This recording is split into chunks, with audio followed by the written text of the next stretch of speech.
as I sat down to plan today's video, I realized that I didn't actually want to talk about that.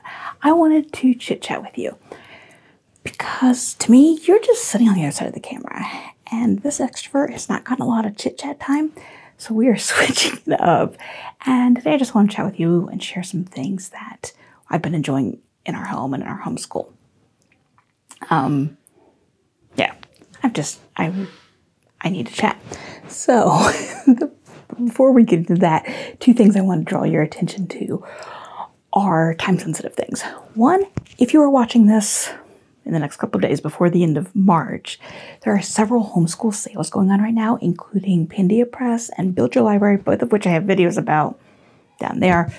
Pandia Press does the Real Science Odyssey, History Quest, Gather Round, etc. So the link is down there, as well as online class registrations are open. So if you have a high schooler, or open in most places, if you have a high schooler especially, and you haven't started looking, now's the time to do that because classes can fill up quickly. And if you don't get it soon, you may not be able to find the classes you need for the kiddo that you need it for the schedule that's going to work for you. So I have one link that has class registration places, online schools to check out, as well as the homeschool sales down there. So that's the first thing, or two things, I guess.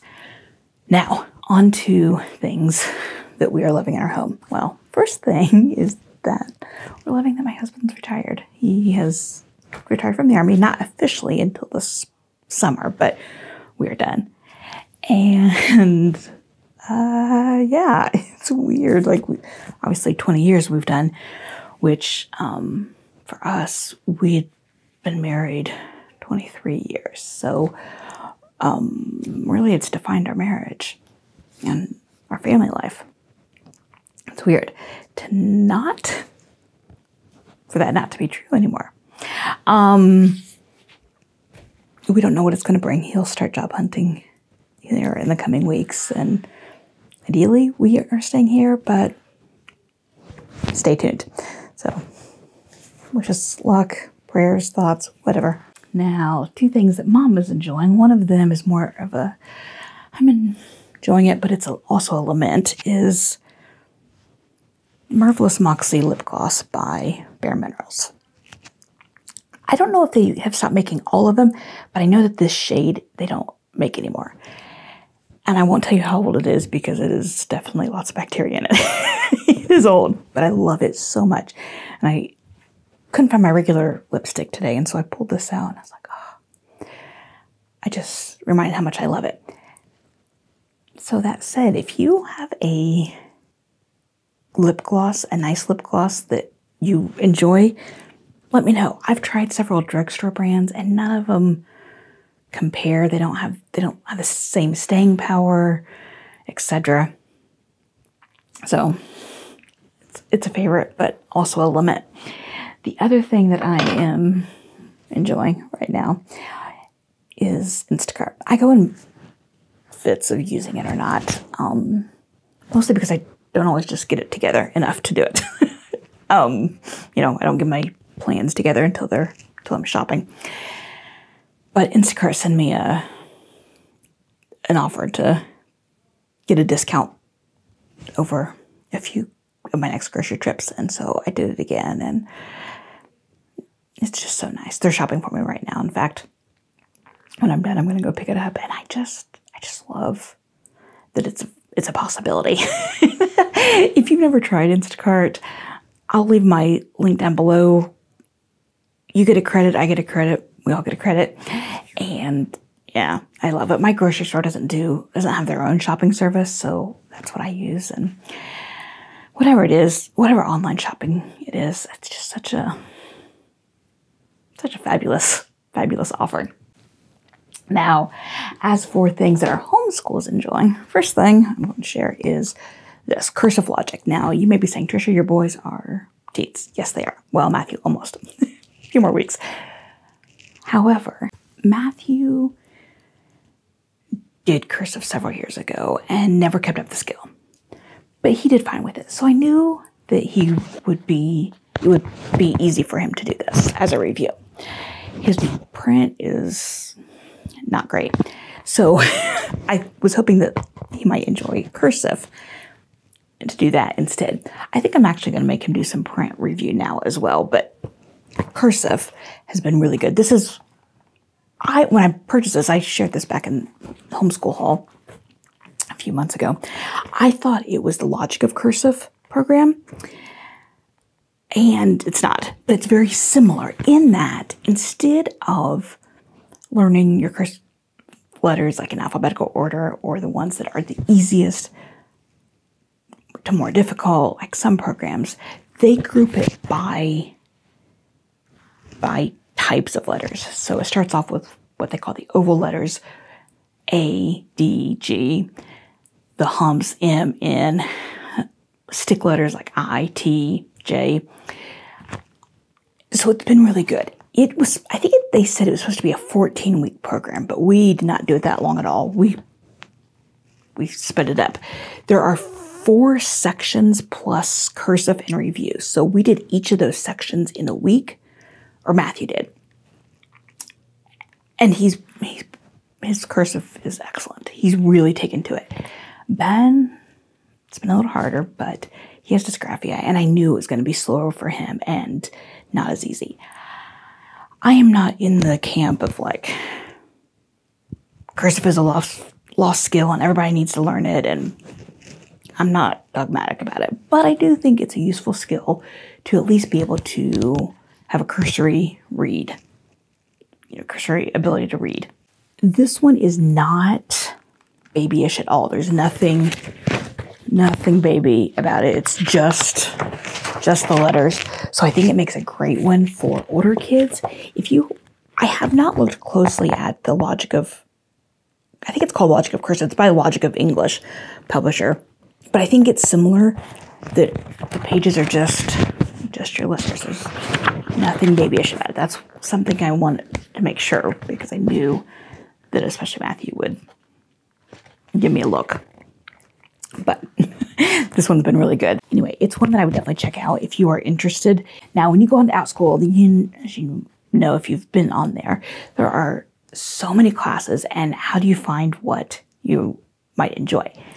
Well, this year Matthew was doing some world history, and I stumbled upon a class, I think it was called The Debates of World War II.